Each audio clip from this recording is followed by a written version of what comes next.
Hello? Hello? Yes, sir. Hello? Okay, sir. Yes, sir. Only 1 minute is left, sir. No? Hello? Uh, okay, sir. Yes, sir. Only 1 minute is left, sir. No? Hello? Uh, okay, sir. Yes, sir. Only 1 minute is left, sir. No? Hello? Okay, sir. Yes, sir. Only 1 minute is left, sir. No? Hello?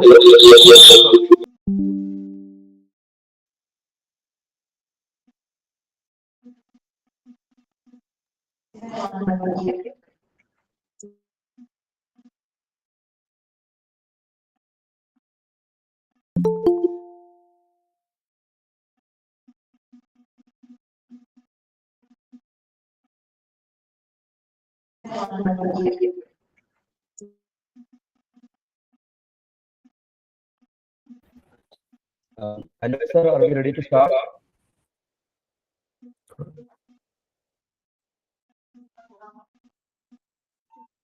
Yes, sir. Yes. So, good evening, all.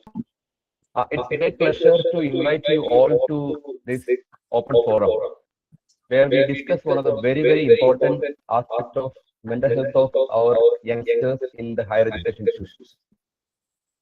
And it's so nice to see that our government is taking initiative to protect mental health of our professionals.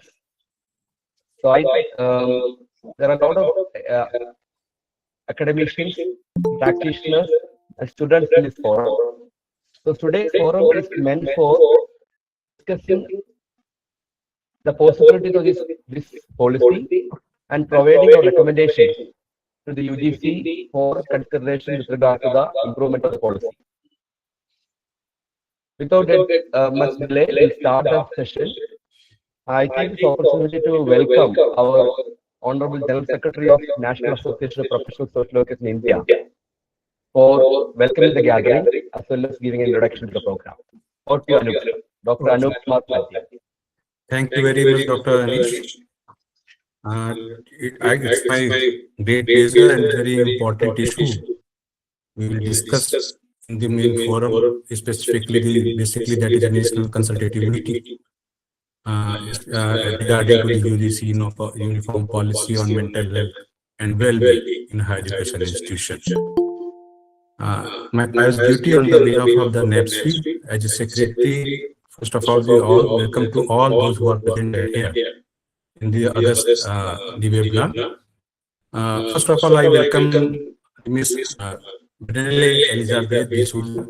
She is basically from the Tata Institute of Social Sciences, Mumbai. I welcome you, ma'am, in the consultative meeting. Second one, I welcome on the behalf of the NAPSWI and the other patentee of the social work, Dr. Satyamurthy K. He is basically from the MSLW Madras School of Social Work, Chennai. I welcome you, sir. The third, the main speaker, and basically to discuss and to give the opinion on the consultative meeting, Dr. Adil Bashir. He is from the Kashmir University. I welcome you. Another speaker on the consultative meeting, Dr. G. Ragesh, basically he is from the Mental Health Authority, the Kerala. I welcome you. On the behalf of the NAPSWI and the entire fraternity of the social work. And I welcome you, Dr. G. Jan Sadhana and Dr. Dhanshekara Pandyan from the Nimhans. So those all these the six basically the speakers basically to give the his or her views on the opinions on the national consultative meeting. I think it is a very important issue, and government has initiated a very important step to invite the suggestions and the comments on the UGC Uniform Policy on mental health. Uh, you know very well, basically, that the National Council on Health and Allied Professional already established and circulated the curriculum, basically the medical social worker, master in medical social worker, and master in the psychiatric social worker. So, and they basically undergraduate programs also. So I hope so that the mental health and the well-being, the policy in the higher education institutions give the new sight and a new the direction to the UGC. And after the discussion, I think that all the opinions and the views is very fruitful for the UGC, and then all the opinion basically we will compile under the dynamic leadership or the executive member Dr. Anis KR Sahab. And in absentia, basically, the president of the Professor Sanjay Bhatt is not present at here because he is busy some of the other assignment, and he is, I think, in the Pune in the one important conference. So, on the behalf of the NAPSWI, I welcome you once again to all, and I think that is a time to discuss. And I request to Dr. Anis kindly invite all these speakers to give the views and the opinions. And I request to NAPSWI officer Omji kindly recorded all the things and all the opinions, so that we will be prepared all the views in the document form, and that we will submit to the UGC to address the main issue in higher education on the mental health and well-being policy. So thank you very much given an opportunity, Dr. Anis, and once again welcome you all in the meeting. Thank you, Dr. Anup, for the warm welcome. Now we get into our business. We have to discuss thoroughly about the policy, and we will also want to come out with the best possible recommendations that will bring out the best for the mental health of people in our society. In the last 1 month, I found three major things I found in terms of best for social work. The first thing was that the government of India has recommended or asked all CBSE schools to appoint social workers in the schools. For every 500 students, one social worker or a counselor will be appointed. That's a welcome note. We saw the news recently. Second thing is this policy, which talks about mental health of young people, importance of mental health of young people, based on a Supreme Court recommendation. Government has come out with this policy. That's the second step, welcome step, and that also has a name of social workers in that.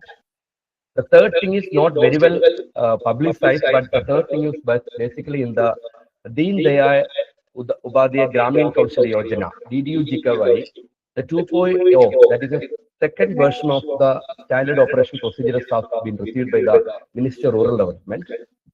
Earlier, they had only counseling for the career work, but now the new guideline has come out with an idea that counseling should be given to the trainees throughout the training process. And in that also, they have presented the qualification of Master of Social Work as an eligibility for counselor in this position. You know, there are more than 6,000 such organizations offering DDU program in our country. So there are at least a possibility of 6,000 social work positions starting in place. So these are all welcome notes for all of them. And this policy is very, very welcome initiative at this stage, where we see that we are giving importance to the mental health of young people. And there have been a lot of discussions about mental health of people, and researchers have consistently proven that there are mental health concerns among youth. Suicidal issues are very common. And a recent study by New Hands published, which says about 8% of youth in institutions have attempted suicide. 21% have had concerns with regard to mental health concerns, which is not a small number, 1 in 5, which is not a small thing. So all these concerns make us to give importance to this policy. So I am not going to dwell on the policies, different things, because we have experts and student representatives who are going to talk to us about these expectations. So I will not talk about that. At the end, we will consolidate that. But before we go into discussion, this policy has given clear instructions to develop mandatory institutional structures, which requires facilities like establishing a mental health and well-being monitoring committee, having a mental health and well-being center in the institution, having trained staff in the institution, and providing focus on crisis intervention and suicide prevention, then a professional involvement in the process. All those things are being welcome steps in the policy, though it has some limitations. So those things we will discuss today in this gathering. My duty is to just facilitate that. We have asked few experts to talk about the initiatives, but we consider everyone sitting in this audience are experts. So this is an open forum. All of you have the freedom to speak, and please speak so that we will consolidate this information for our proper purpose. And I also would like to welcome all of you to this meeting. And also, I would like to inform the speakers. Please restrict your conversation to 5 minutes सबसे so पहले तो that we आपने have join larger किया था time for और all उसके of us बाद to hear from आप others. डिस्कनेक्ट कर दिया फिर आपने फिर And से request we will have further किया opportunity so that we will have more time to discuss and deliberate. And interestingly, there are two student groups who have agreed to do ठीक है some analysis of this, as they are the primary stakeholders in the एक minute में policy. Check कर तो We have one आपका group तो from यहाँ पे Data नाम and ही नहीं आ Social रहा Sciences and one group from my own institute, that is Category College of Social Sciences. They will be है presenting their perspectives about what are their expectations about this. That's also important. तो And I आप welcome minimise कर students दीजिए और फिर in से this join forum करिए to speak out, research scholars, students, faculty members, and all practitioners to speak out so that we have more opportunity to listen to you. So let me start with the first person. Dr. Satyamurthy has actually has to move at 4:30. That's why I take the permission of all the speakers to give the chance to Dr. Satyamurthy to start first. Dr. Satyamurthy is a professor of social work at the Madras School of Social Work.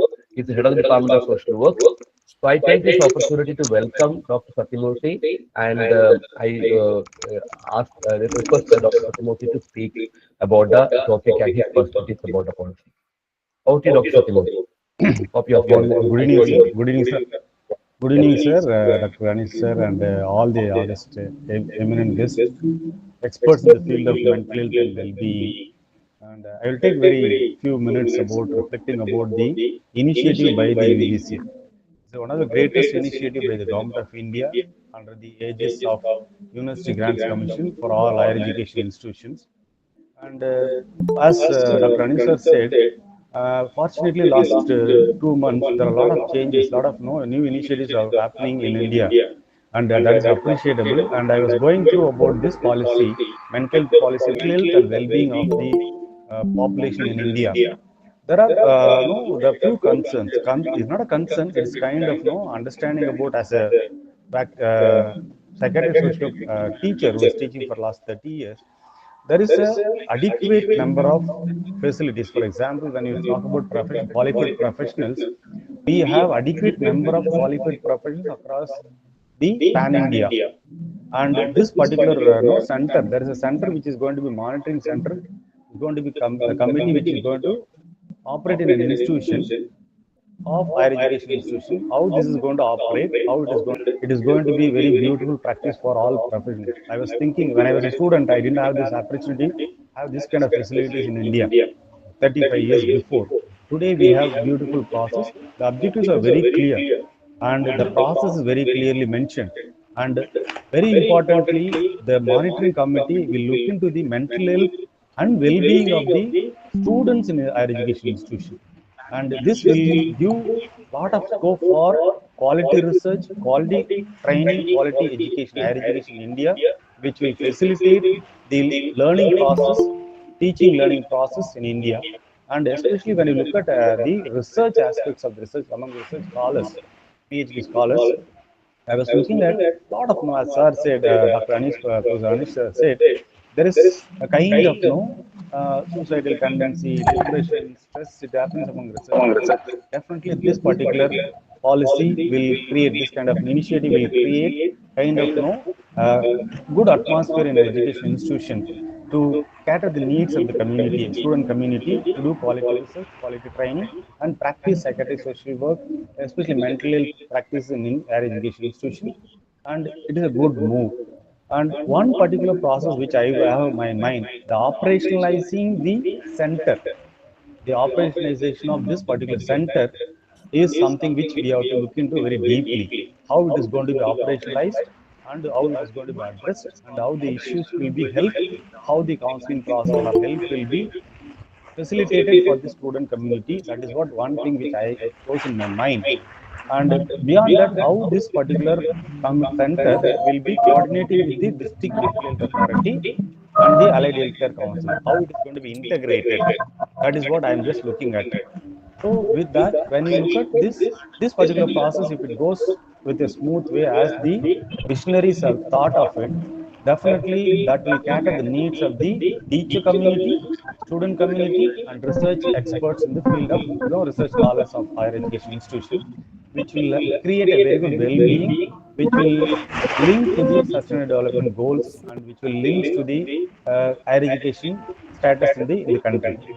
So I was so happy to look at this, and especially when Dr. Anish sir was talking about this particular consultative meeting, I am so happy that Tata Institute of Social, the great institution in India, one of the pioneer institutions which is working for a lot of initiatives.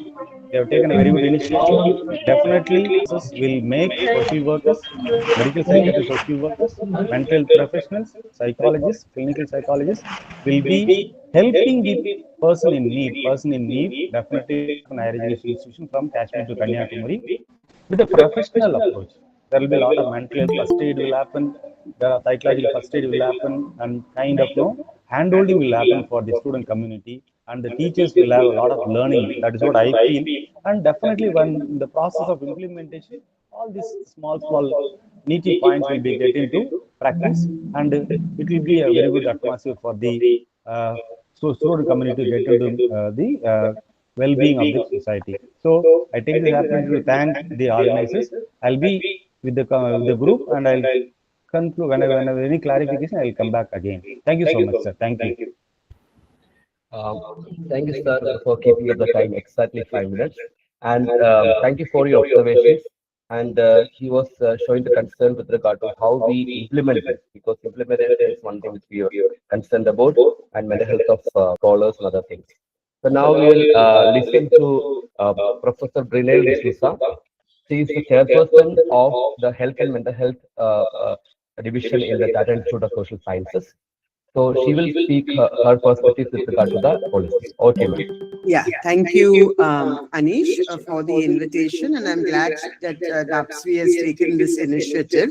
So I may go a little over 5 minutes, maybe even 10 minutes, warning you in, but I will end at 10 minutes if not earlier. So thank you for the opportunity to respond to this UGC's Uniform Policy on Mental Health and Well-being for Higher Educational Institutions.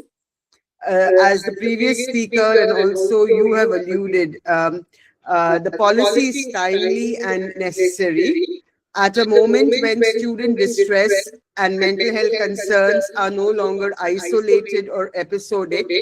It makes an important normative shift by recognizing mental health not as a private or individual failing, but as an institutional responsibility. The move towards a national framework itself is valuable. It signals that student well-being cannot be left entirely to institutional discretion or variable goodwill. A common policy can establish minimum expectations, make inaction visible, and offer a shared reference point across a highly fragmented higher education system. At the same time, the question is not whether a uniform policy is needed, uniformity is appropriate. Uniformity is most effective when it establishes a rights-based floor, minimum safeguards, minimum entitlements, and minimum duties that every institution must meet. It becomes less effective when it translates into identical procedural requirements without sufficient attention to institutional capacity, student composition, and structural conditions. And this tension, according to me, runs through the policy. Now, what the policy does well, the policy has several important strengths. It institutionalizes, as I said earlier, responsibility for mental health by mandating formal structures, centers, mentoring systems, peer support, mechanisms, protocols, and reporting, moving beyond ad hoc arrangements. It emphasizes prevention and early engagement, not only crisis response, and it encourages institutions to think in systems rather than isolated interventions. These are meaningful advances and provide a necessary administrative foothold for accountability. However, the policy relies heavily on a psychosocial service delivery framework, counseling, awareness programs, resilience oriented interventions, without sufficiently engaging the broader conditions shaping distress in higher education today.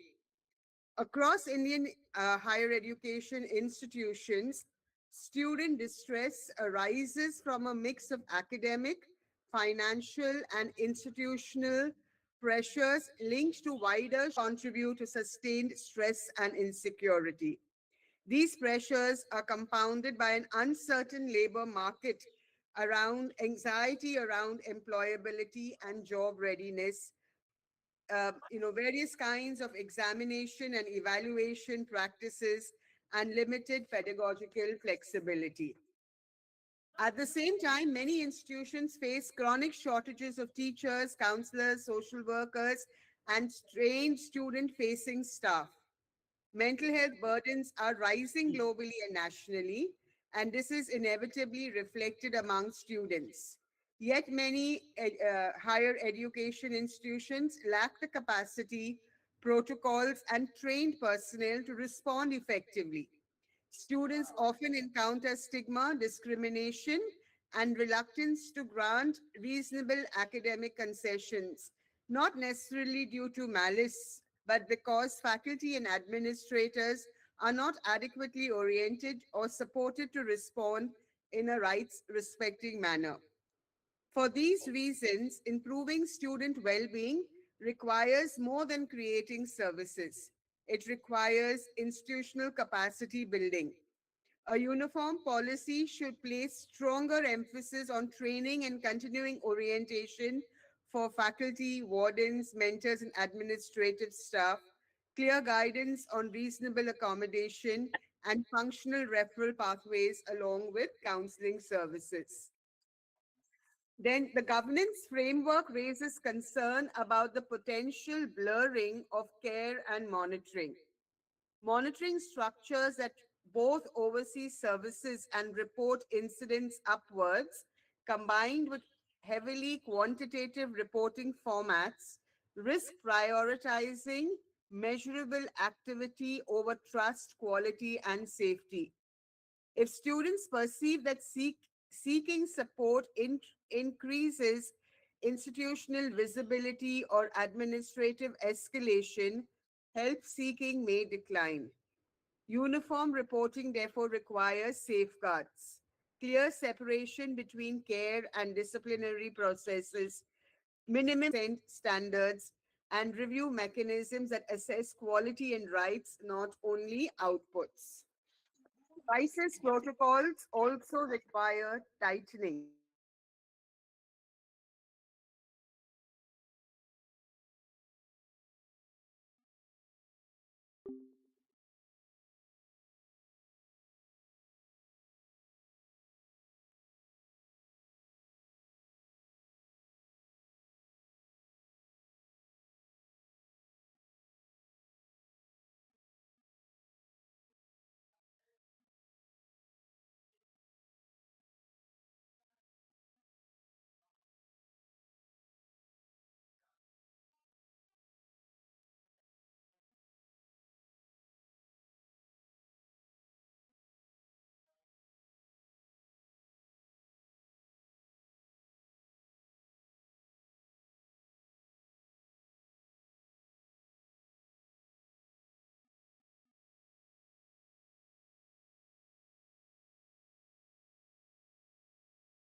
Building, confidentiality, proportionality, and funding, the policy move from procedural compliance to genuine institutional readiness, and from managing distress to, to addressing the conditions under which it predictably arises. Thank you. Thank you, Professor, for though you mentioned 10 minutes, but you were able to finish earlier than that. Thank you so much for the timing. Excellent. So thank you so much. Very, very pertinent issues have been raised by Professor Pranay. Basically, we need to look at how institutional capacities are built to take care of these things. Is it just for compliance requirement, or should we go for realistic outcome from this process? There are a lot of issues which we have to address, otherwise also need to be addressed along with the psychosocial nature of interventions. Thank you so much for your insights and excellent interventions about this. We'll move on to another professor from Dr. Anish Kashmir. He's from the Kashmir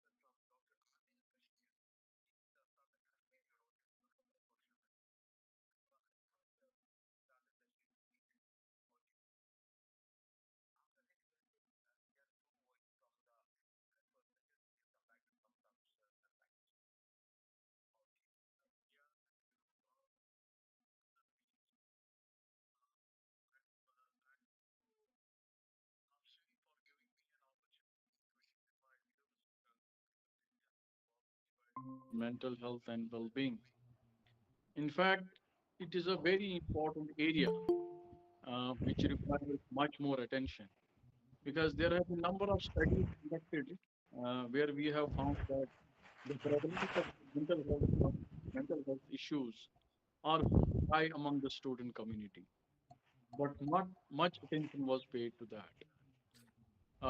We have conducted some studies also in the recent past where we have noticed that particularly among the school-going students and college-going students, that the prevalence of the mental health issues were very high.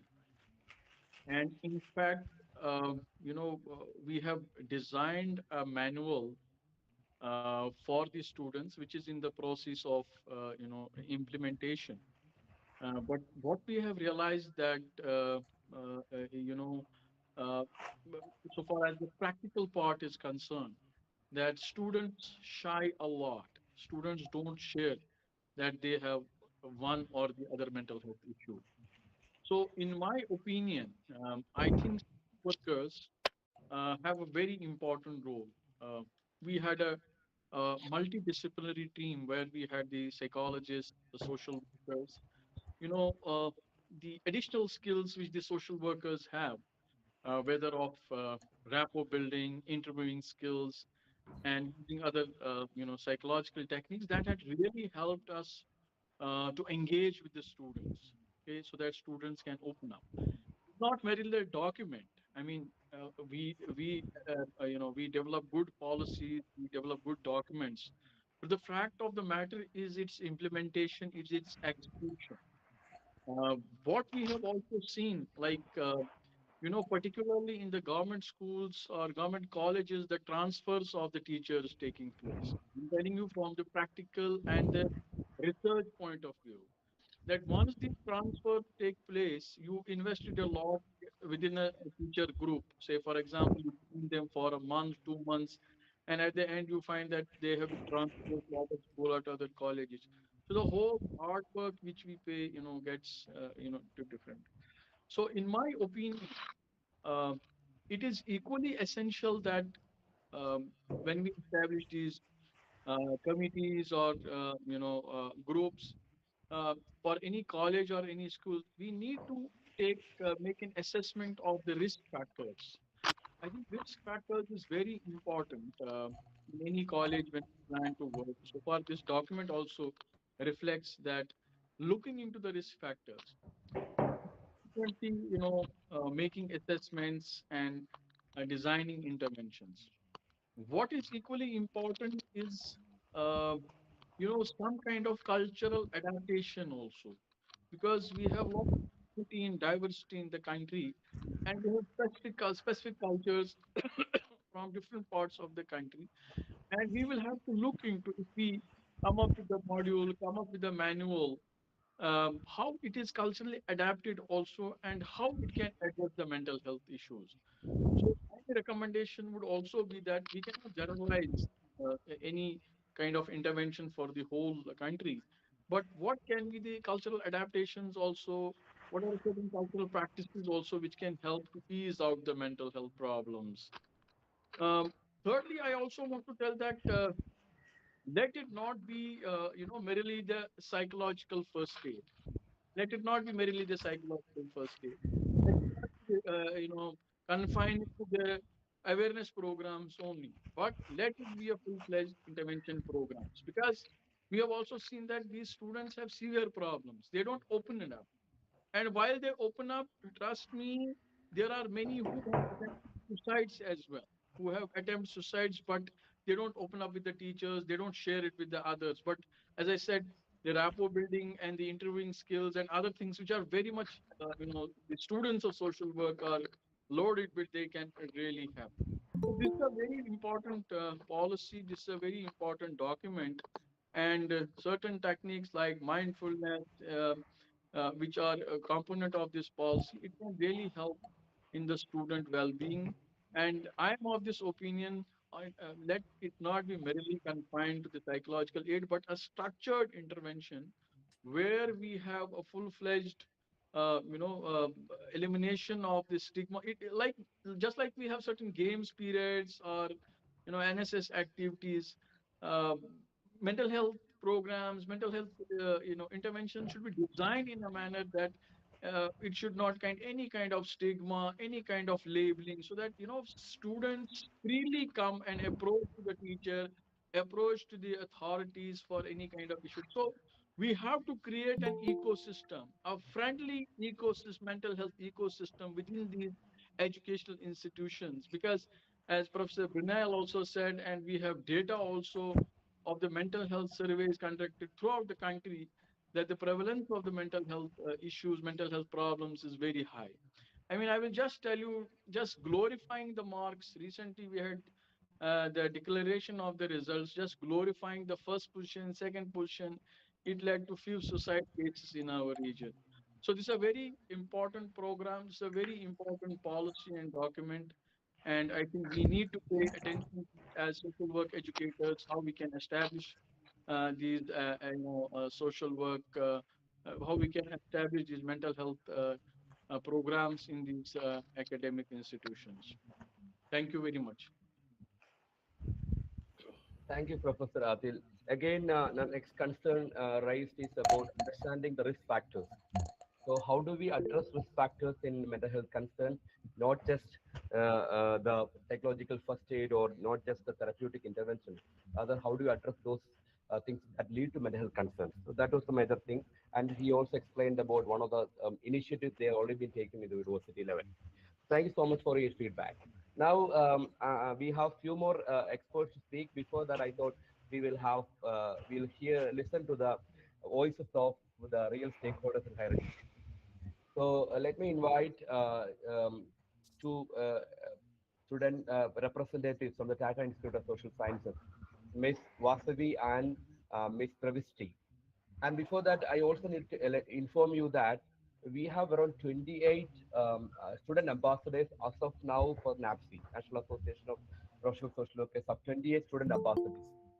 They have run parallel discussions across the country in their own institutions, and many of them have sent their reports. So they also have brought in some ideas from their perspective of how they want it to be. Those perspectives also we'll discuss towards the end of today's discussion. But before that, it will be really nice to hear from Ms. Vasudev and Ms. Pravishti. Over to you. Hi everyone, good evening. We are Vasavi and Pravishti, final year students of MA Social Work and Mental Health at Tata Institute of Social Sciences. We'd like to begin by expressing gratitude for having this opportunity as part of this consultation, especially to NAPSWI and our faculty, Professor Brindal. We'd like to begin by acknowledging all the positive aspects and the important aspects of this document. However, there are a few points that we would like to raise that I think are important to be a part of this process. I'd like to begin by reminding and all of us, and also to never forget, that in January of 2016, Rohit Vemula, a Dalit PhD scholar at died by suicide after suspension from his hostel and withdrawal from his fellowship. His death triggered nationwide protests about the safety of Dalit students on campuses. Dr. Payal Dadvi, a 26-year-old tribal woman pursuing her postgraduate medical studies at Mumbai's BYL Noyer Hospital, died by suicide in 2019 after persisting bullying and caste-based discrimination. Complaints of caste-based discrimination in universities and colleges have risen by 118.4% over the past 5 years, according to the data submitted by University Grants Commission to a parliamentary panel and the Supreme Court. Despite this, there is no explicit mention of caste-based harassment, nor a linkage between mental distress and academic exclusion, language barriers, or the concept of meritocracy in the policy document. Similarly, religious minorities, gender and sexual minorities, and Northeastern students face discrimination in HEIs that leads to mental distress that is not adequately addressed in the policy. And the second point that I'd like to highlight is that the neoliberal reasoning of well-being that is being addressed in the document, in which academic performance and excellence are highlighted, wherein productivity-based well-being is being valued because of the output that the student brings into the university, not because the students have an inherent right to care. The third point that I'd like to highlight is that the document does not specify the inclusion measures for the marginalized and vulnerable groups. It does not define them or mandates the representation in committees, mention caste, gender, or disability aggregated data, or provide safeguards against discrimination by counselors and faculty themselves. And the fourth point that I'd like to highlight is the assumption of safe families throughout the document. The document begins with the and works with the assumption that the families are safe and supportive spaces, non-violent spaces. However, this is not the case for many queer trans individuals. For gender and sexual minorities, mandatory family involvement, especially during the times of crisis, may escalate harm. And the last point that I'd like to highlight is the dominance of biomedical model. Although the policy uses well-being and ecosystems approach, the approach is largely biomedical and clinical with its heavy emphasis on diagnosis, screening, and risk assessment. There should also be ample focus on community-based narrative and culturally embedded models rooted in Indian context. I'd like to hand over to Pravishti. Thank you. Excellent observations, because these are all something we social workers only can think about.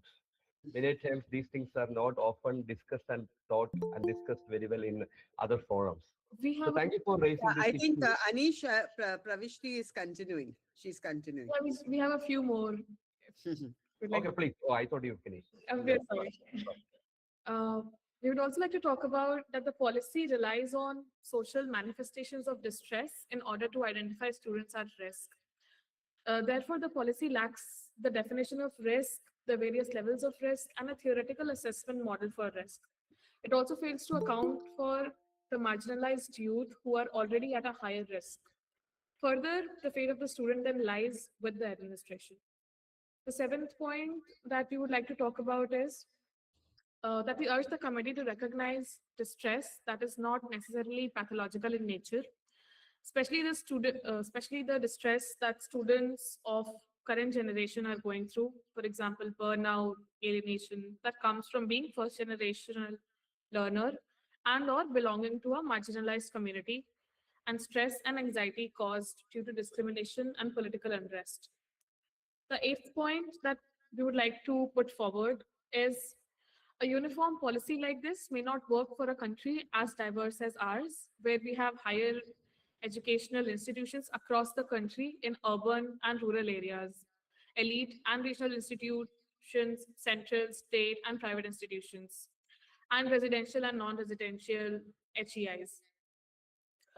Also, like, take a look at the financial stresses. The policy overlooks the various financial stresses that students have to go through to attain higher education to begin with.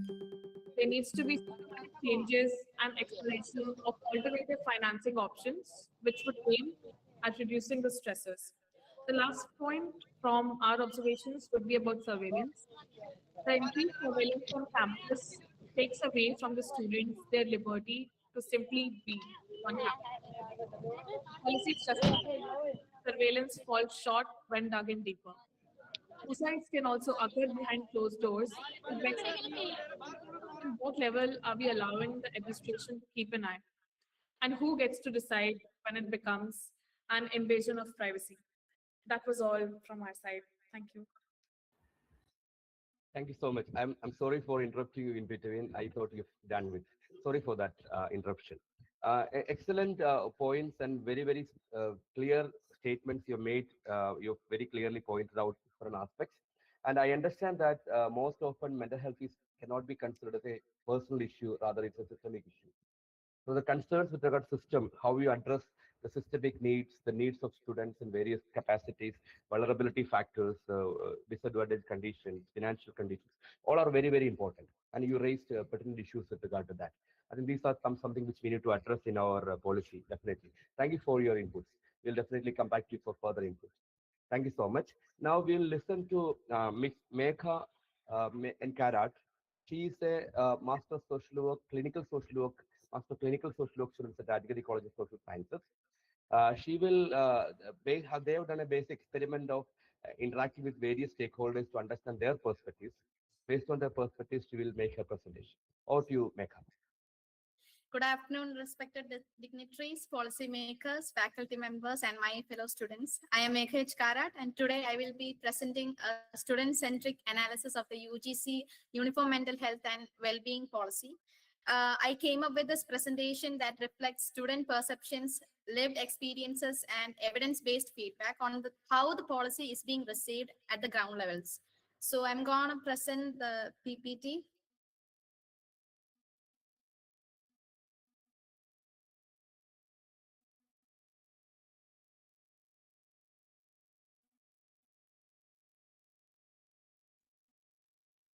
So can you see, sir, can you see the PPT?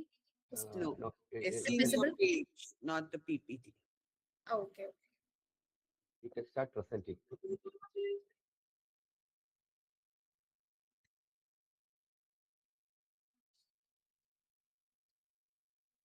Is it visible? No, it's your folder with the PPTs are there, not the PPT presentation.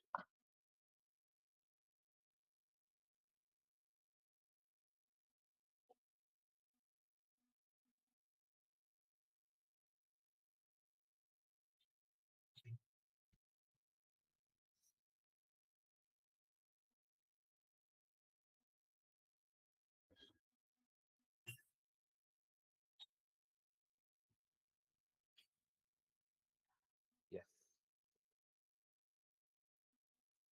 You can put in the presentation mode and start quickly so that you don't. Oh.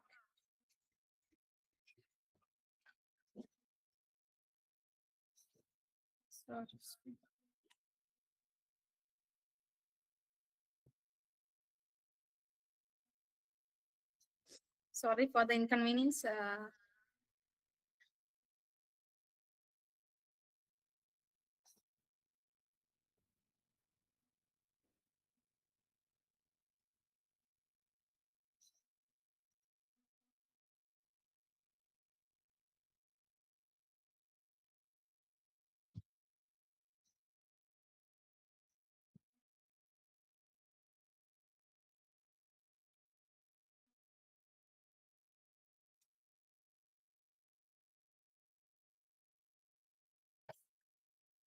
I think there are some trouble with the PPT.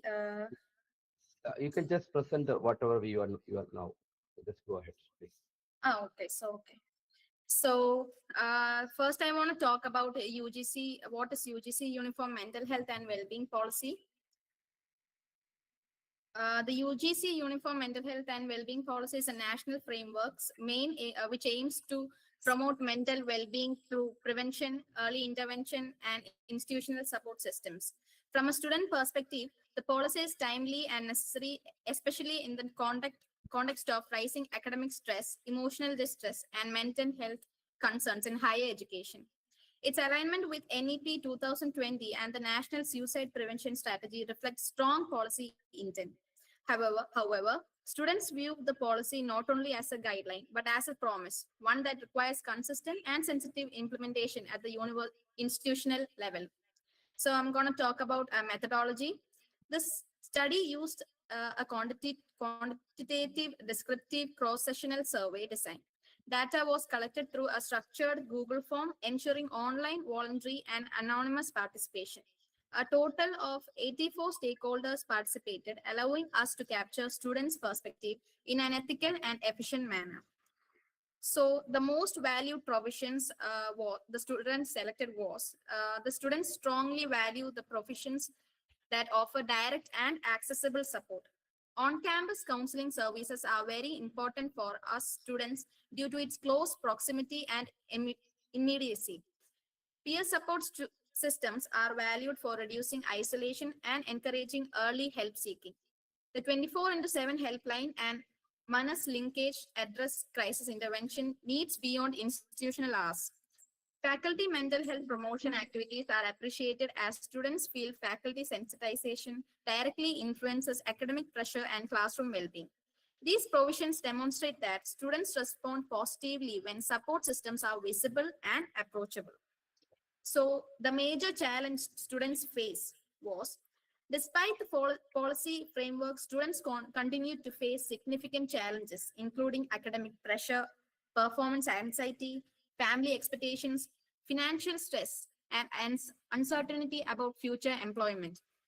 From a policy standpoint, this indicates that mental health challenges are systematic rather than individual. Students emphasize their needs for more preventive and developmental approaches rather than crisis-only responses, as prevention is better than cure. So I'm going to talk about barriers to mental health services. Students identified multiple barriers to accessing mental health services.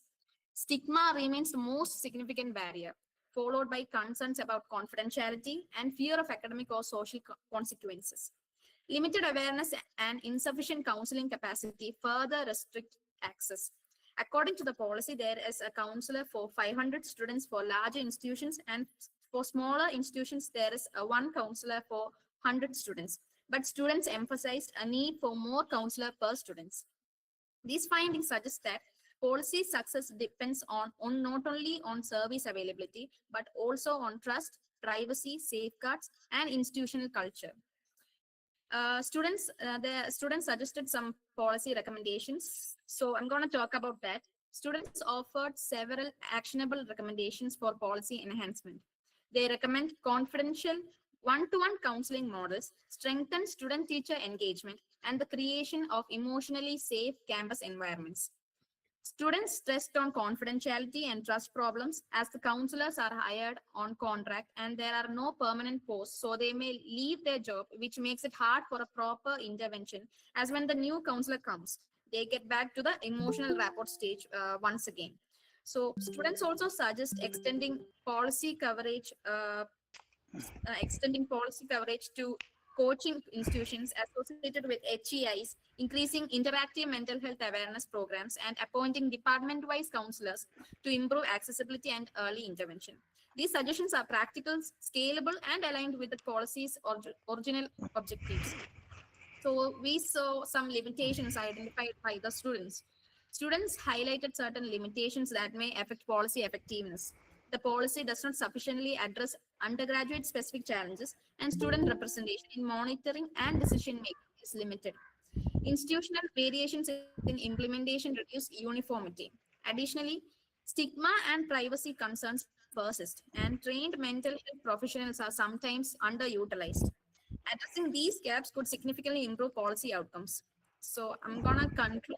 In conclusion, students perceive the UGC mental health and well-being policy as highly relevant and forward-looking. However, awareness, consistency, and in implementation and student participation are critical areas for improvement.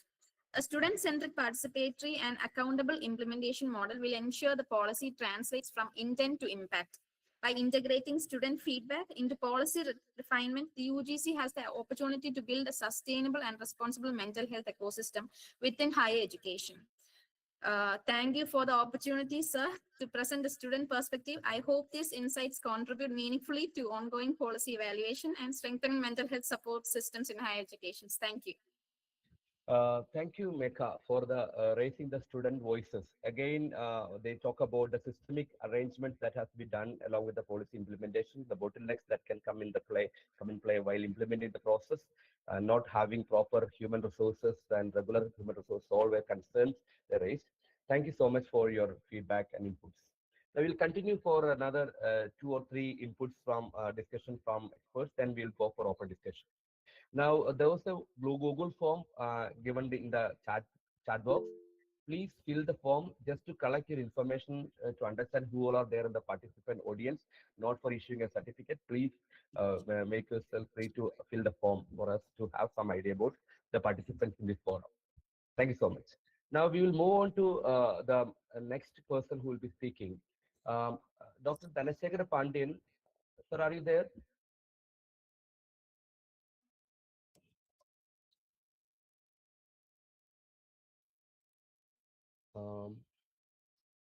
Okay.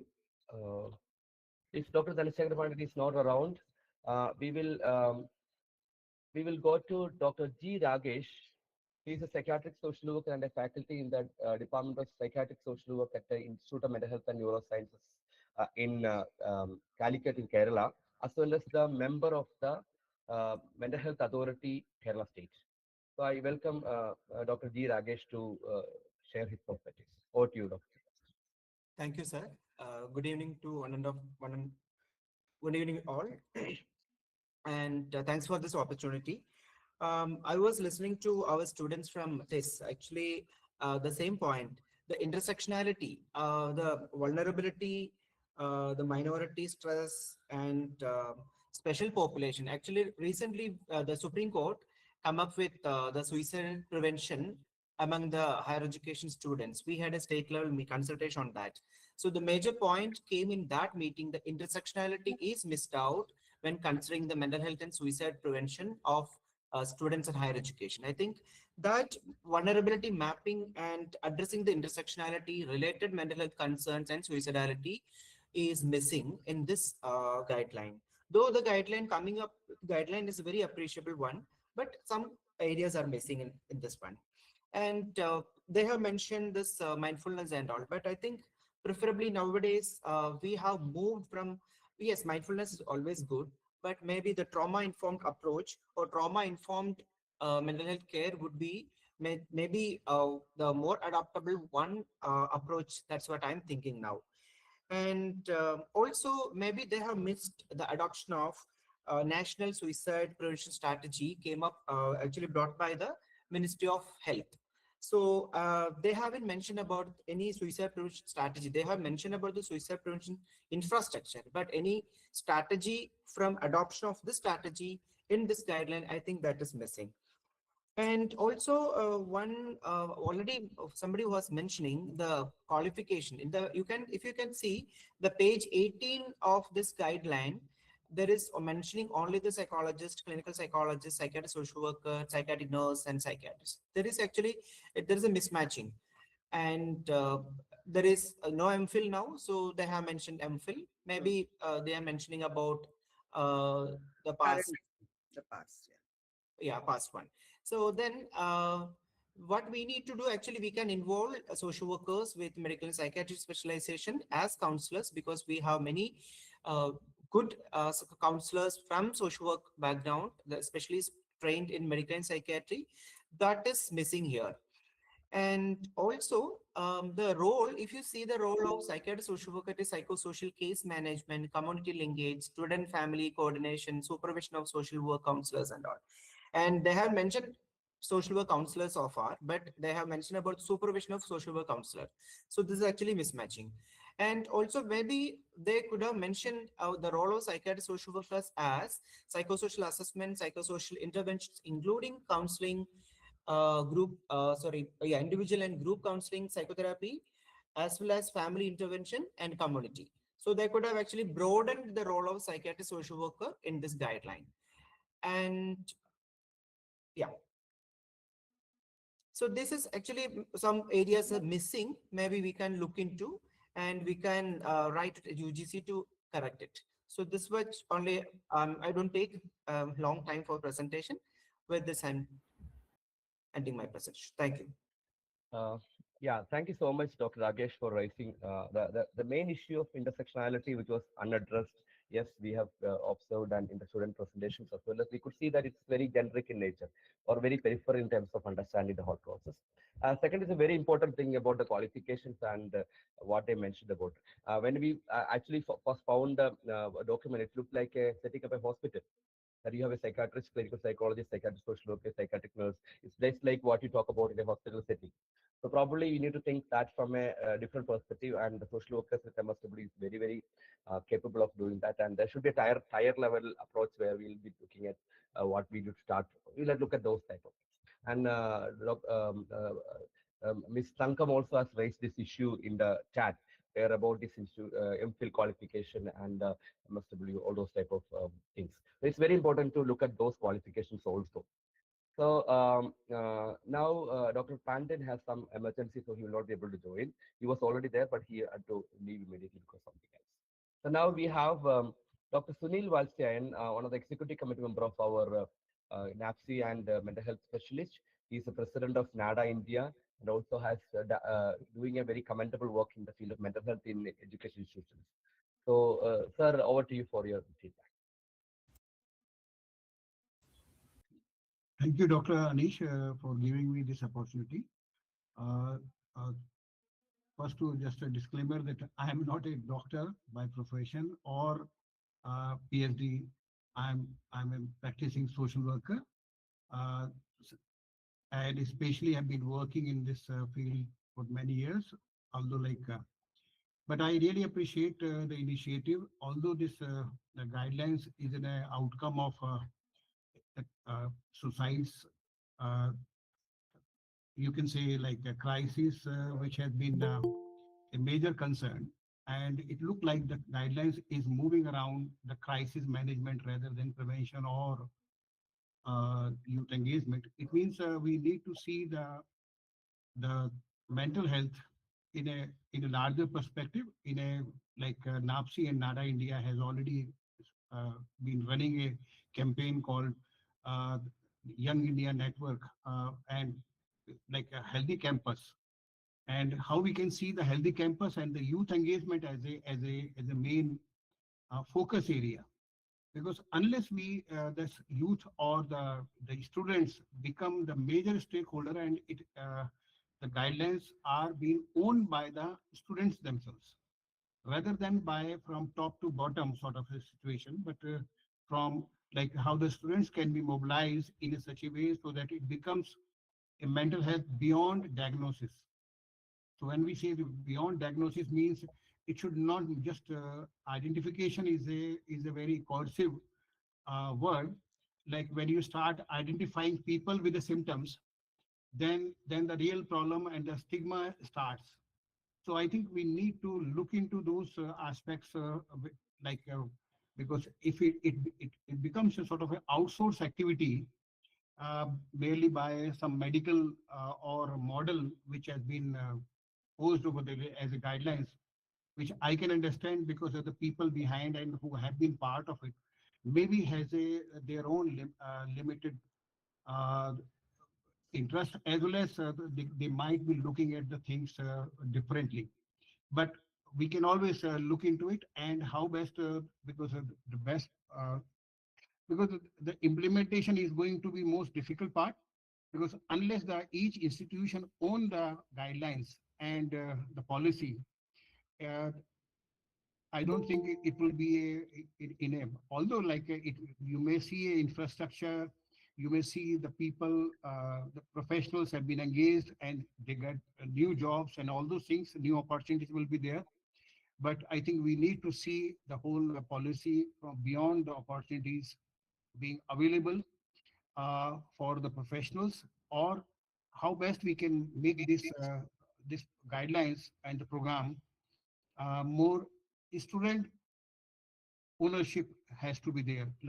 I really appreciate the students who come up with their real ideas, their own from the heart to heart, because they have been part of it. And I think we need to uh, involve and engage meaningfully these young people, not as a just a beneficiary, but as a change maker. Thank you. Thank you so much, Mr. Sunil Walton, for the observations and reflections on this policy. Now we have the forum open for discussion. I can see a lot of senior academicians and practitioners in the audience. Though whomever I know, I can spell out the names, but I don't want to do that now. But then, if you can raise your hand so that we'll queue up and start working with one by one.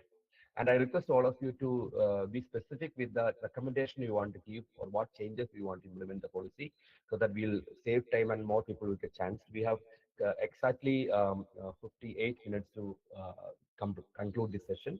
But if possible, we can conclude a little earlier also because more than 90 minutes is not fair for a good online session, but we have kept it for 2 hours.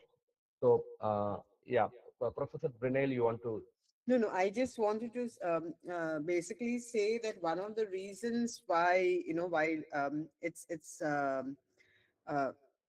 narrow in its framing, in a manner of speaking, is also the committee is heavily dominated by psychiatrists yeah.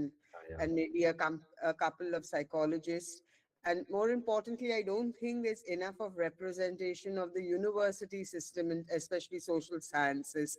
So the full range of issues, and an important feedback which we need, that in this entire committee there was no student representatives. They could have had student representatives, masters, undergraduate, and because we are ultimately talking about them and their mental health needs, and PhD scholars. So maybe that's something that we can also mention when we give our feedback. Correct, correct. That's something which is very, very, very important. And though it mentions in the committee's further information, there are students in that. At least that is a welcome step. Yeah, yeah, yeah. Okay. Professor Dr. Anita Rigo, I think she's a very veteran social worker and practitioner. So welcome, ma'am. Over to you, ma'am. Yeah. While people have spoken about the intersectionality and the role of students in the whole process, I don't see a component of peer counseling because if you look at teenagers and and a little higher than that, they are less likely to come to professionals that easily, and they reach out to peers more than anybody else. And so how is that component really going to be addressed is not very clear for me within the whole guideline. The second part is that we have not learned lessons from organizations which have had mental health professionals. Like if you look at it in terms of the various institutes, I don't know how much we still hear that there is discrimination, there is suicidal behavior as well as attempted suicide. So in that sense, I really don't know how much we have really looked at structural issues that are coming up within the institute. And systemic issues are there are also structural issues that are there. And there is a high level of oppressive behaviors from the faculty-student dynamics. So I think that is something that the policy is silent about, and it's not that it's not unknown. If you look at the studies that were done on IITs, it and the medical colleges that are happening, forget the other courses that you're saying, because that's the place where we have got the data. I don't see those reflections really incorporated within the policy. Anish, I know I've spoken, and I'll just make a point because I also need to leave. And I think somewhere, not taking away from the trust, the student trust, but student health, and building on what Anita said, is closely linked to faculty health. So you can't have, besides, discrimination and all which can happen and which you see in many institutions because of faculty location. But if you're not, you're going to have faculty on contracts.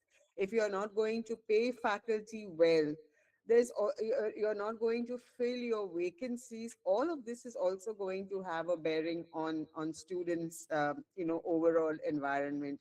And so this also needs to be addressed. So NAPSWI also needs to foreground that. Okay.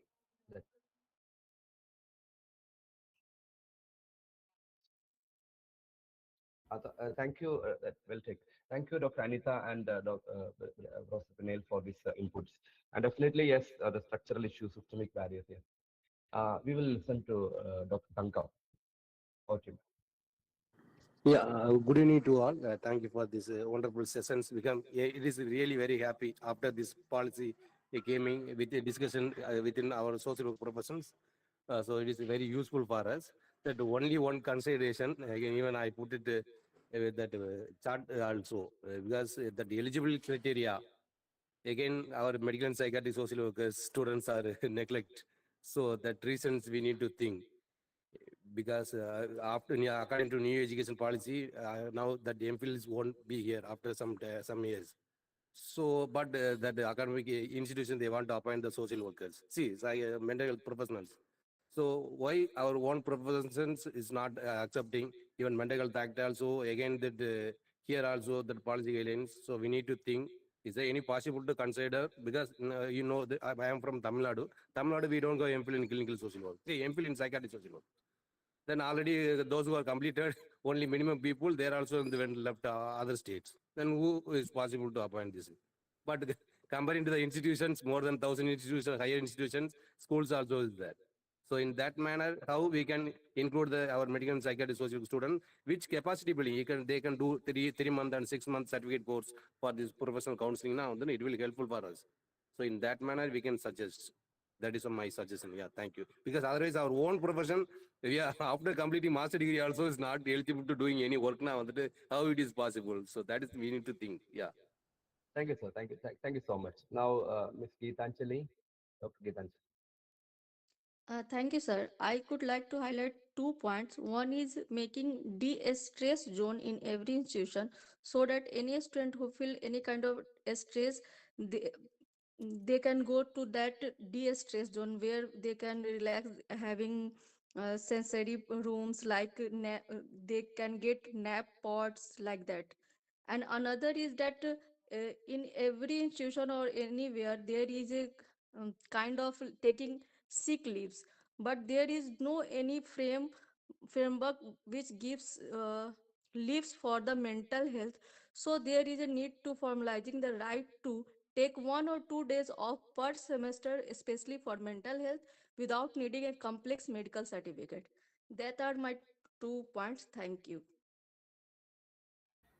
Thank you. Thank you so much. That's very good observation. Let us have leave for stress also. That's good. Now, Anish? Dr. Manju.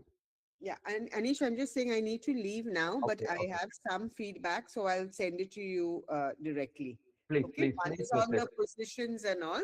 Yeah, yeah, Uh, yeah. yeah, and yeah, I'll send it to you, and I'll copy Bipin this thing. Okay. Sure, that would be great, ma'am. Thank you so much. Thank you for your presence and thank you so much for your wonderful contribution. Thank you. Thank you. Yeah.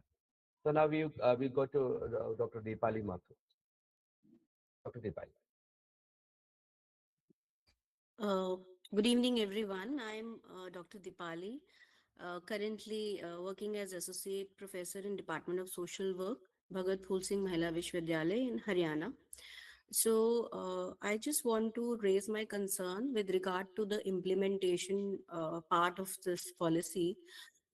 Because with every new policy which comes into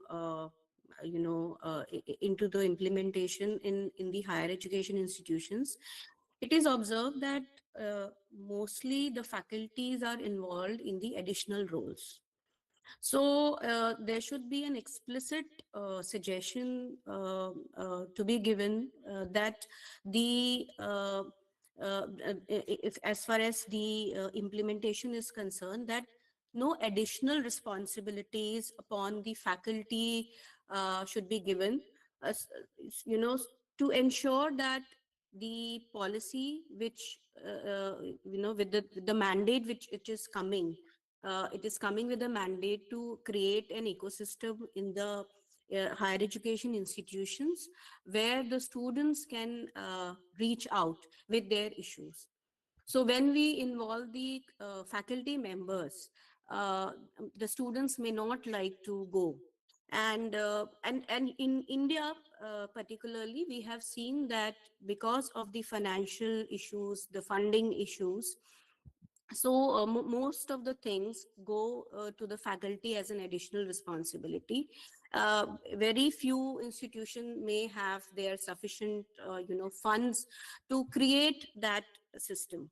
So as far as implementation part is concerned, although it is taking care of a lot of things, but a lot of things have been already discussed. Specifically, I really glad that students have come up with a lot of pertinent observations when it comes to regional implementation at the regional level.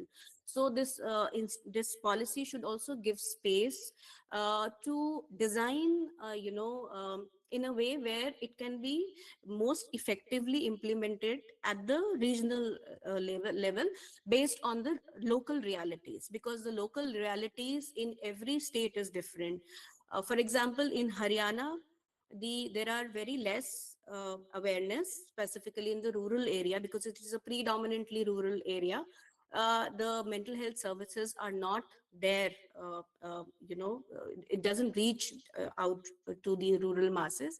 So in that context, the policy should also give clear guidelines as to how the institution or maybe some other forums where universities can club.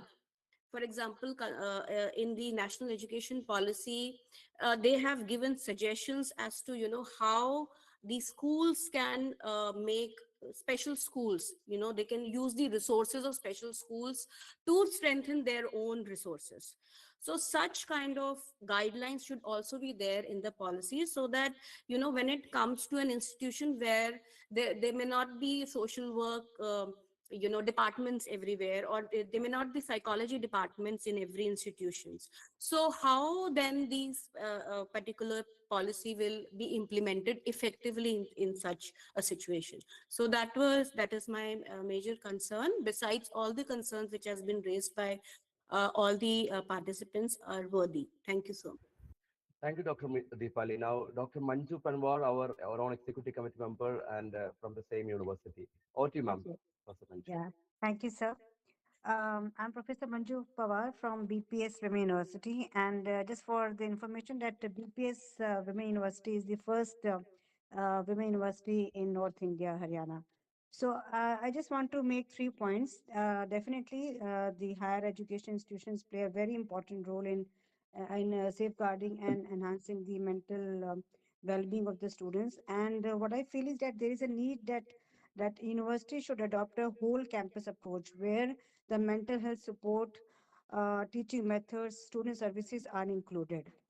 There is a need to have a capacity building programs for faculty for identifying early signs of psychological distress among students. Because in social work, we have individual conference, we have group conference where we meet students on regular basis. But in other subjects, we do not have such platforms. So there is a need to sensitize the teachers and the capacity building programs need to be organized. The other proactive initiatives that the universities can take, one is that there is a need to conduct resilience and happiness workshop to support students in managing stress and adjusting to academic life. Number two, I was reading in other countries like Canada, America, UK, they promote community gardening and nature-based activities to improve mood and alleviate stress, particularly during the examination periods. And last point, that there is a need to provide programs that teach meditation, resilience skills, which have demonstrated a significant reduction in student anxiety and stress. So these were my points with regard to this discussion. Thank you. Thank you so much. Now we have one of our student representatives, Mr. Srinath Bendela. He is one of our student ambassador of NAPSWI. Srinath had already done a document and sent to me with all details. Thank you, Srinath, for your initiative, and over to Srinath. Let's talk about it. So first of all, good evening, everyone, and thanks. It's my privilege to be here, sir, and also from this forgot the names, but we had very meaningful and insightful observations from them. So overall, everyone have covered all the things. We are on the same lane. So I just want to put one or two points from my end. Uh, Specifically, the eligibility criteria. Mr. Tangam he also mentioned that. So comparatively to other states, as we all discussed earlier, that many regions were not facilitated to pursue the MPhil. So there is a gap. But again, in the eligibility criteria, whatever the document was prepared from us was in the perspective of social workers. But the thing is, they have uh, under this eligibility criteria, they have involved psychologists and many other professionals, and few of them are having a validation from the Registration Council, Rehabilitation Council of India. So for our social workers, specifically medical and psychiatric social workers, I don't know how they would be considering, because and to be practical, we are having a exposure on the field as well as classroom based. So we function different. And I don't want to comment on the other specialities, whether that they have only the theoretical knowledge, but our course is designed that we will study the person, human, and we have a personal connect, emotional touch, and we think holistically as a person, as a family, and I mean, I think we function in a different way. So, but for the medical and psychiatric social workers, there is no proper license in this particular concept of counselors. I think because of this, we may be neglected when CVs or from this different specialities come onto their table. I feel this is a point where this need to be addressed, because social, medical and psychiatric social workers are also having a very good exposure in counseling uh, and theoretically as well as practically. So that also need to be addressed, sir, what I felt. And other thing, uh, from I think many points are covered. So I just want, this is the point which was left out. So I just wanted to share that. Thank you, sir. Thank you so much, Srinath. Srinath, a very good observation. So definitely your voice are very important. Now I would encourage students in this audience to speak. If anyone of you want to speak, that'll be great. Because we will just wind up before 5:30. So we'll have to listen to some student voices. Then Anviti, are you a student? Then you can start. Yes. A very good evening, everyone. I'm Anviti. I'm a public policy professional working with a non-profit for almost 4 or 5 years now. Before that, I've also been a social work student at Lucknow University under Professor Bharti, Professor Anu Bharti. And it was then that I had research experience in social work, particularly. Right now, my experience has been more focused on maternal and child health that we support the government with. Um, and I have worked mostly on the evaluation side of these processes, a similar process as that this draft is trying to set. So I'm not the best. I just wanted to give a heads up that I'm not the best person to comment exactly on the technicalities of it. Uh, However, some gap that I see in the process. I was very happy to see that this draft has come in, and something that was a suggestive thing before is going to become a mandate now. Uh, However, when a mandate requires an institution to report on activities and process related indicators, like how many centers are set up, how many people are coming in, what are the kind of reasons they are reporting, etc., etc.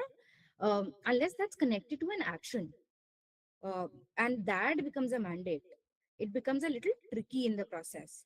So I just wanted you all to think in the process of a loop, which Dr. Manju also touched upon, that there is a process in place. UG institutions will report back to the UGC with the number of students taking up the service, but are they reporting with the actions they took based on these findings from these reports?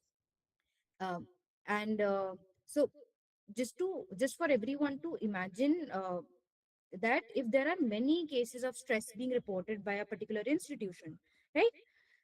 And UGC gets back on understanding the reason behind all of these cases. It could be a reactive measure, could be a punitive measure also, could be different measures in which the reaction can come from UGC. But my concern and my apprehension towards the policy implementation side would be that how many of the times the action will be will be understood back from the institution. So I could not understand that in the draft itself that clearly. And if anybody wants to educate me on if that action is already there, and how that process will be smoothly implemented, like how the loop will be closed regarding the reports that will be coming in to these centers, that would be great, because I found that missing in the draft. Thank you. Yeah, that's actually a good input from the public policy perspective also. Thank you so much for the input. Sir, I just want to make one more Ma'am, point, if make you it can brief. allow. Okay, yeah. Yeah. Just want to say that, social work in many institutions are being also taught in a generic way. So it is, they don't follow a specialized course.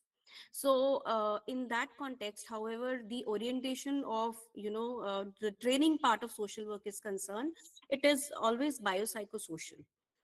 So, but when we talk about the which are available, so most of the institution gives lot of subjects choices to the students so that they can have major areas where they can work. So if one suggestion, if we can make, is that the qualification, if it is only MSW, and because mental health is inclusive in the training part of social work, and the approach of social work training is such that the social worker, the student, and then maybe the student can take up some discipline. Okay, ma'am. Very well taken. Thank you so much. Thank you so much for the intervention. Mr. Kali Noasia.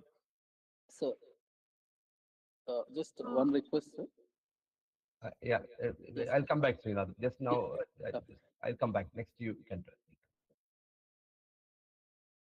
Good evening, everyone. My name is Kakuri Nuwate and I am from Tripura. I am student of IGNO, MSW. So actually, I would like to share some observations that may help in contextualizing mental health concerns among marginalized groups, as I belong to Tripura, Northeast India. So in Tripura, I have seen that many students, especially those from marginalized communities, come to towns from rural areas for study. And often their parents have to stay back in village for work or livelihoods. As a result, the students may lack proper guidance, supervision, and emotional support. So I have also observed that many students' suicide cases involved, like in last 1 year also, students from class 11 and 12 and early college years. So the reasons are complex actually and multiple, but the lack of support system and timely counseling is a serious concern. And another issue is that the substance use. Many teenagers in Tripura become especially marginalized group, which is unfortunately quite prevalent, and their mental health needs to be prioritized through early identification, counseling, and strong support service in schools and colleges. So what I want to add is that this should be prioritized, and this should be like many of times these are very neglected points. So I just want to add this one. Thank you so much. I think for substance abuse issue is not very much connected. That's become a big issue in all campuses. That's something which we need to get. Thank you so much for the. Nasrina, you can quickly Thank you, answer. Yes. No, so actually, just a request. Actually, due to limited time we was given for the discussion on this, so we couldn't have a comprehensive knowledge on study because of the shortest time. So I am requesting you, whatever the inputs you got from the different institutes or whatever, if it is there, if it is available for all the students, ambassadors here, so that would be really helpful for us to have insights properly, because documents we are sharing privately, if those are available, we could have the unknown, other side of the coin. We could be able to. That's my request, sir. Kindly. Sure, sure. We'll share the final document to all of you for your reference that we collect information from you. And one more thing is that I put my email in the chat box. If any one of you think that you could not speak out or you wanted to add some information more, please feel free to do that so that we will have a comprehensive understanding of the policy analysis. Okay. Thank you. Yeah, thank you, thank you. Now, anyone else? May I request Dr. Cherian Kurian, President of Kerala Association of Professional Social Workers is here. So can I request Dr. Cherian to speak? He is a veteran social worker, educator, experienced in both Maharashtra and Kerala. So, sir, would you like to speak a few words?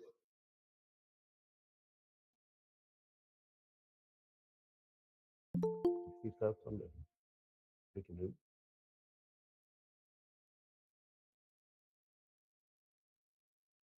Yeah, sir, it's not available. Okay. I'm available. Okay, fine. Thank you. Yes, thank you, yeah, Dr. Anish. I was listening very carefully all the deliberations of the experts and the students and also the stakeholders. I just want to say at this time, I'm really happy that now social workers are alive to the policy deliberations. This is one area I find that across India, we are reluctant to involve because though policy is very important for everything, it starts from there. All the development, all the things start from the policy. Unfortunately, in Kerala and many places, this policy is not at all taught. Also, that's one side. Secondly, very relevant aspect. Students and the experts are talking, and they are involved. Particularly, the students are involved, and I appreciate now at this juncture, Dr. Anish, to I'm really coordinating all those things. I'm really happy to see that one. I think we need more deliberations on the issue before, probably with different small groups, deeper analysis of the whole thing. And I'm sure that in the days to come, we will be able to influence the policy and bring appropriate maybe changes in that one. So thank you so much for inviting me, and I still want to listen to many people and then probably be part of that one. Okay, thank you so much. Thank you, Dr. Cherian, for your feedback. Now, are there anyone last chance because we don't want to unnecessarily delay your process. So if anyone wants to speak out, the last chance you can use it. Otherwise, I will request Dr. Professor Sanjay Bhatt, our President of National Association of Professional Social Workers, to give his perspectives. If anyone is there, you can raise your hand. Otherwise, we go to Professor Sanjay Bhatt. Yeah, that's one intervention. Avinash, yes. Hello, sir. Thank you for the platform. And this is Avinash, a social work professional, currently into CSR.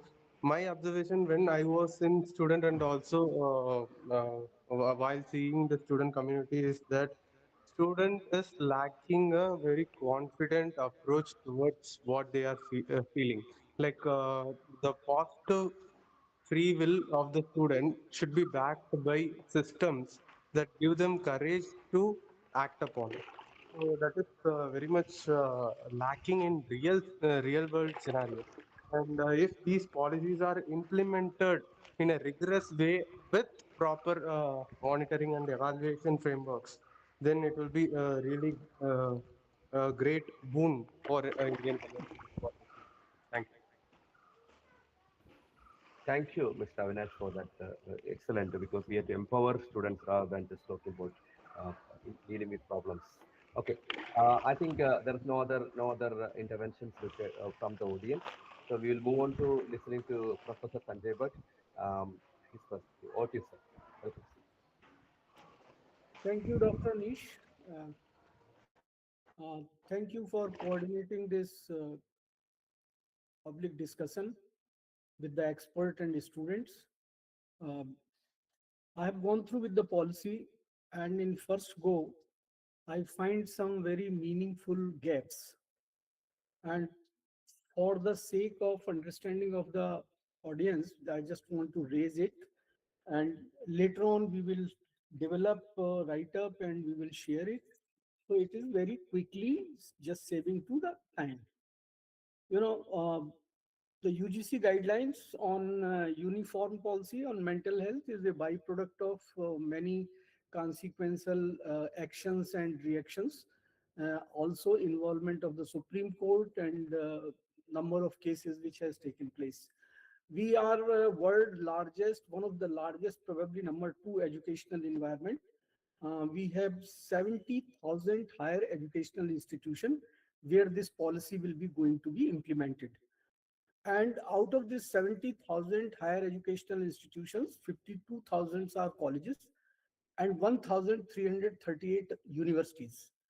You know, and you will be surprised to know in last 10 years, we have added 750 universities. So, you know, we are adding the higher educational institutional infrastructure with a very faster rate, and gross enrollment ratio is also going very faster. And that is how you will see that there are many consequences. The one very important thing is that we have a 165 institution of national importance. Um, so what I am going to suggest, some of my suggestions are that as soon as this policy is finalized, let the government make it a point that in this 165 national institution of national importance, this mental health and well-being center should be established, and there should be a time limit that once policy is announced, within 2 months these 165 are going to set up.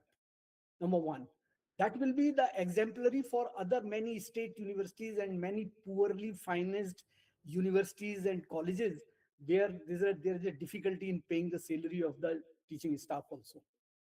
So I'm saying that, and you will be also surprised to know that many cases of suicide and harassment and discrimination are coming from these national importance. IIM and IITs, they are coming from there. So it is more essential that it should be done in first go within 2 months of the policy implementation in this institution of national importance. Second is that we need to, as soon as policy is passed, we need to develop SOP, standard operating procedures.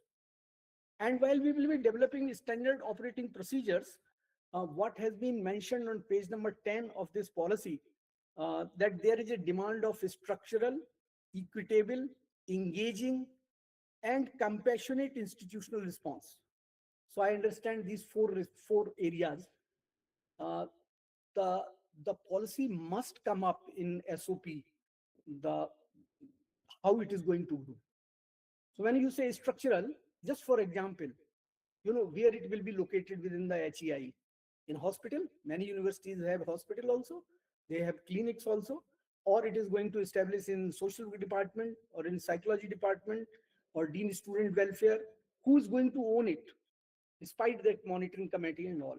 Same way, what will be its outlook, how it will looks like, you know something like child guidance clinic, or something like other SC, ST, IES training centers, or many other institutions which UGC have floated in the past. So how it is going to be projected, what will be its purpose, its process, and how the posturing it is going to take into the university system, that is very important. Because the second point, equitable, which many students have referred, the different groups and based on the caste, region, and financial strata, I think that is what very important. Then when we say engaging, prevention and promotion, only two, or what are the different engaging models? So various models that have to come out.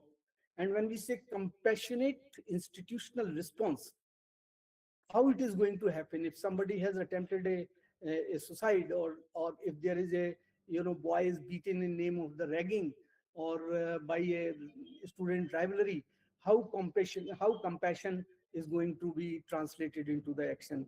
That has to be another very important point. Is that staff which is going to be engaged? Some of you have spoken about their qualifications.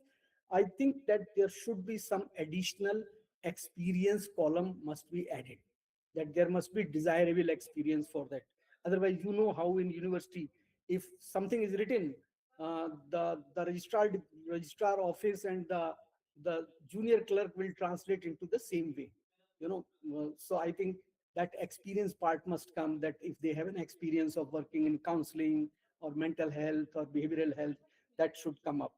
Then linkages is very important. This cannot work in isolation.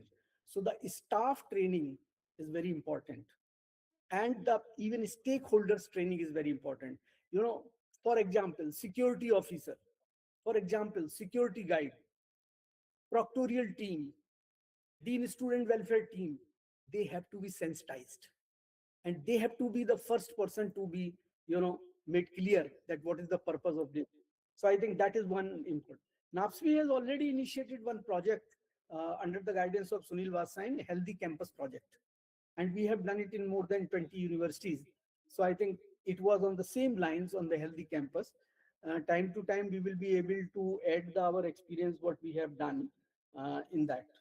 Now, though there are many other points which will come into the, report with, when we are going to submit the response to the UGC. But one very important aspect is the finance. Who is going to finance this center? How the finance will take care automatically, or there is some financial commitment on part of university or UGC? Will the UGC direct it? Will it be user paid, or will the students will be added? There can be different model. So one model can be that based on the number of students in an institution, you can put a fees of 200 to 500 rupees. That can be one model. But my preferable model will be that university should commit some kind of a money specifically for this purpose. If not possible, there can be some alternatives. Like there is a friend from the CSR. I think under the Schedule 7, this activity can find the place. So UGC must write to the Ministry of Company Affairs and to get it, inserted. That, in any higher education institution, if mental health and well-being center can be preferentially be financed by the CSR fund. And that can be one way of looking out the finance. But if we do not attack on this finance part or make the calculation of it, the appointment of counselor or psychiatric nurse or psychiatric social workers, who will finance? Because in university, a position, if has to be created, especially in state universities and also in central universities, it takes years, because it has to be proposed, it will go in budget, and then budget has to be approved by the Ministry of Finance, and the rigmarole of lot of bureaucratic processes. So probably 1 or 2 or 3 years may take up, and they can say that yes, in a later budget of 5-year plans or 5-year assessment, university can add into it. So I think these are my some quick comments, which I'm really thankful to the different stakeholders who came out with very good suggestions, and especially the student and the NAPSWI student ambassadors have done wonderful job. Within no time, they have been able to make the discussion in their universities with the students, and it is really remarkable. Though there was only 15 days time to respond to this policy. So now by 29th, we have to give it. So my request is that any one of you want to send the suggestion in writing, please do send it to the NAPSWI or to Dr. Anish. We will finalize it by 28th and we will submit it on 29th. So thank you very much from my side, and thank you for joining us. One thing I want to say something, sir. If you have permission of the coordinator of this event, Dr. Anish. Go ahead, sir. Am I audible? Please, sir. Okay. It is not basically any suggestion or the comments on the mental health care, because you know very well that basically the Mental Health Act came into the force in 1987. In 2017, the Mental Health Care Act, and now basically they're talking about in the present the basically mental health care and well-being. So that the care and well-being is very important for the social worker. So with the permission of the president, basically that we will thinking about that all the comments and suggestions we are compiled, and that to give basically later by the 28th, and we will submit to the 29th, and also we will try that basically the documents basically will be published on the website after the approval of the executive council member. So that is my basically I want to say. Basically, I'm saying. So now, Dr. Anis, please go ahead.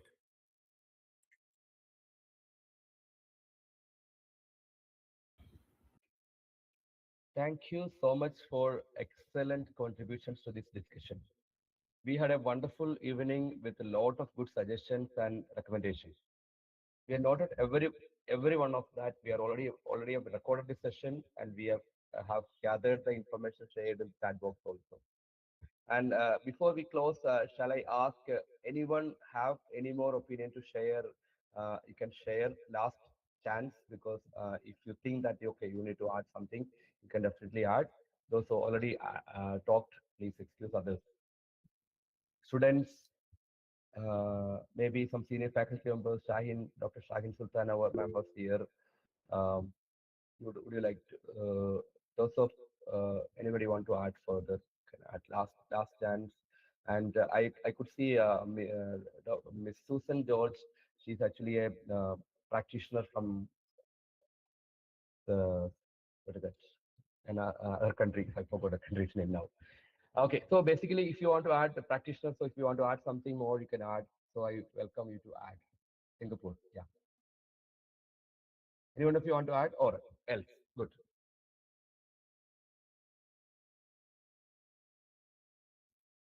Dr. Sonia. So thank you. I've made my comments in the group. Thank you so much for this opportunity. Thank you. Thank you. Mr. Joel, yes. Last intervention for you. Mr. Joel? Yes, sir. Thanks for the opportunity. Final, maybe we could see in media, we could see a lot of. So this is a great initiative from social work perspective.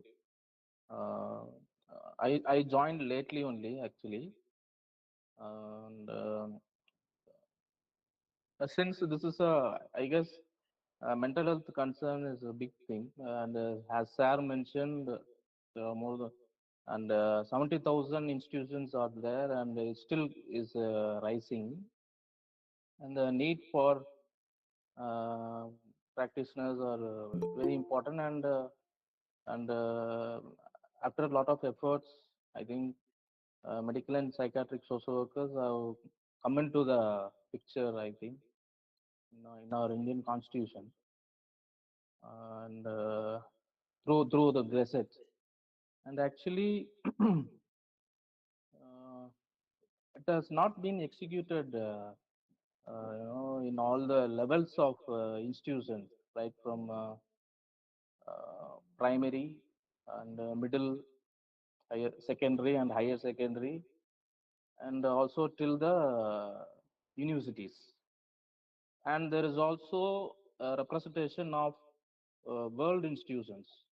Like for example, there are a lot of representation of foreign students also who study in India, especially from Commonwealth countries. And also there is one university near Delhi, I guess, South Asian University. Can you be brief, Mr. Joel? Can you be brief? Yeah. There's a South Asian University is also near Delhi, and I think it is a significantly it's a world problem. I think and there should be proper representation also from UN representation. This is my suggestion from my side. Thank you. Thank you. Thank you so much. I think we will not go further because we want to keep our time. So as a moderator, I should thank all the contributors for this discussion. Not just this forum, we had a lot of deliberations happen before we stepped into this process. I can understand that so many institutions are NAPSWI ambassadors of discussions and they brought in their ideas. And many of you have taken time to read through the document and gave your suggestions with regard to how to go forward with these suggestions. And we have noted all the points. I'm not attempting to give a long summary of the whole thing as a moderator, but I just want to say that there are a lot of good things have come out of this particular discussion where we need to emphasize on understanding this context of mental health from a deficit-based approach or individualistic perspective to a systemic and structural requirement. So basically, in social work, we focus on strength-based, or maybe you look from a positive psychology perspective. So we can look things from a deficit approach to a strength-based approach. That's sort of one of the things, common theme which emerge in the discussion. And also, we need to look at the structural barriers and structural requirements of these needs of what is the cause of mental health concerns. How do we address the structural needs? How do you look at the staffing patterns? How do you look at the funding patterns? All those things are very important. So we have to create an enabling environment for better mental health, and also providing facilities for prevention of mental health issues, as well as taking care of those who have developed mental health concerns in the future context of time. So we have to think about supportive peer networks. We have to look at fair academic systems. We look at financial stability. We look at inclusive campuses. We talk about safe housing and other facilities of our children, responsive teachers, better teacher-student relationship, access to mental health services. Again, stigma of seeking these services. How do you address those type of things? And the quality of services we provide. As we already clearly mentioned, what will be the qualification of people who are appointed, and what will be the experience they have, and also what will be the salary scale on which they are going to be appointed. So we should clearly mention what is the level on which these are going to be appointed. That is also important, that ensures quality of the service provided to these people, to the students. So again, whether we can develop a multi-layer mental health facility where we start with essential facilities in a hospital level, and we can develop that from a institutional level to a higher level referral system, that type of thing. So many such suggestions have come up in the thing. One good thing is that we are now mainstreaming mental health. So always we talked about mental health from always behaved. Now we're talking about mental health now in education institutions, in CBSE schools, in DDO training centers. And one suggestion was whether we have to consider that to be extended to coaching centers, where the coaching centers which offer training have a lot of pressure and other things. So those things are also need to be addressed. So there are a lot of areas which we have discussed today's discussion. I'm not getting into all of them again, but thank you so much for your contributions. All speakers, all who also participated from beginning to now. I can see 50 people now, and we had around 100 people in the whole audience here. Thank you so much, and we welcome your suggestions in future context also. Please write to us in the NAPSWI or to my email address which I've given here, so that we'll compile those things. So please send it before 27, so that we can compile everything by 28, and we will definitely give this document on the public domain so that we all have access to the document we have prepared. Thank you so much once again. Thank you, Sanjay Bhatt sir, our president, who has taken this initiative, this idea, and entrusted me with this responsibility. Dr. Anup Kumar Bhartiya, our secretary, who has done this initiative. Our treasurer, all our executive committee members who have given confidence in me to take this responsibility. I hope that we have done the job fairly well. Let us conclude today's meeting, and we are ahead of time. That's always a good thing. So another landing of an airline ahead of time. Thank you so much. Thank you, Dr. Anis. So nice of you. Thank you. Thank you, Dr. Anis. Thank you very much. Dr. Neelaman was there, so you'd have talked something. Verma sir, all of you. Okay. Thank you so much. So we'll wind up, and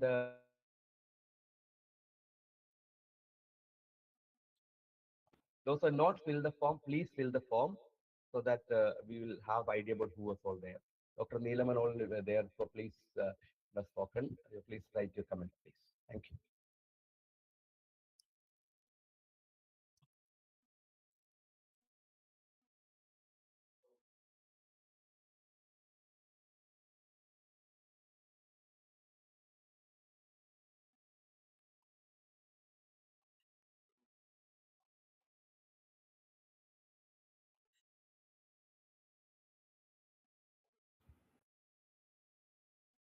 I think we can close the meeting. Thank you, you're done.